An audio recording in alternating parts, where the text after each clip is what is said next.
Un jour, je suis rentré dans une agence de voyage. J'ai voulu commander une croisière. J'ai reçu un certain accueil qui me plaisait pas. Et je me suis dit, pourquoi je ferais pas ça? Et je me suis rendu compte que sur le marché français, il y avait quasiment aucune distribution. Et donc, pour le marché européen, donc je me suis dit, il faut absolument se lancer maintenant dans ce marché-là. J'ai démarré de zéro et je vais prendre un graphiste plus une personne qui fasse du développement informatique et on va créer un site. Un jour où le téléphone a sonné, et je croyais que c'était un ami à moi, mais c'était un client qui voulait une croisière. Le premier coup de suite est un français, donc j'ai attaqué immédiatement le marché italien et le marché espagnol. Aujourd'hui, nous avons près de 3500 croisières disponibles sur notre site, classifiées par destination, classifiées par compagnie. Il faut savoir que près de 110 000 personnes partent par an avec nous en croisière. Monaco est une étape obligée pour tous les bateaux en Méditerranée. Donc le fait qu'on puisse s'implanter à Monaco a permis aussi très facilement à tous nos agents de voyage de pouvoir visiter les bateaux. Les points forts de QCNS Cruise, dans lesquels on a un bon savoir-faire en termes de SEO, donc d'être positionné correctement sur Internet, sur les moteurs de recherche. La deuxième chose, on a acquis près de 8 ans d'expérience et un très grand savoir-faire au niveau de la qualité des conseillers qui sont au téléphone. Parce qu'il ne faut quand même pas oublier que notre budget moyen est de 2 500 €. Et pour 2 500 €, on veut avoir quelqu'un au téléphone.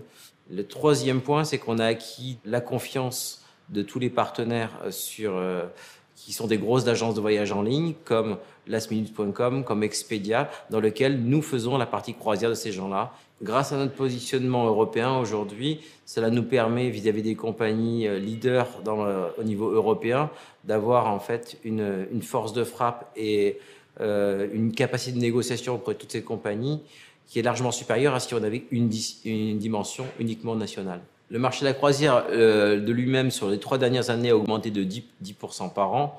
À notre niveau, on a fait une augmentation de 100%. Entre 60% et 80% de la distribution reste dans l'agence de voyage traditionnelle, mais plus ça va aller, plus les nouvelles générations qui arrivent sont nées avec Internet et vont aller vers nous.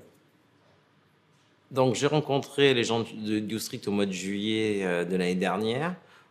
Ces personnes sont des professionnels, pour certains qui ont une grande expérience dans le domaine du tourisme, avec leur bureau en France, ce qui n'était pas le cas des autres personnes, qui ont déjà vécu, pour certains, la même aventure que je vis aujourd'hui. Donc je pense des personnes qui vont pouvoir, entre guillemets, me guider et guider l'entreprise pour qu'elle puisse avoir la croissance espérée sur les 4-5 prochaines années. Dans le cadre d'une sortie, l'équipe du Street et le conseil d'administration va pouvoir, je pense, m'aider à l'avenir. Il est bien certain que de par les regroupements qui sont faits actuellement dans le tourisme, on va devenir une cible incontournable pour les gros acteurs industriels de notre activité.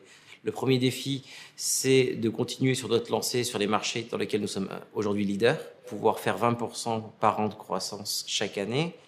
La deuxième chose, c'est qu'on va attaquer de nouveaux marchés, ou par croissance organique, ou par acquisition externe. Et notre volonté, vraiment, c'est de devenir le leader international de la croisière.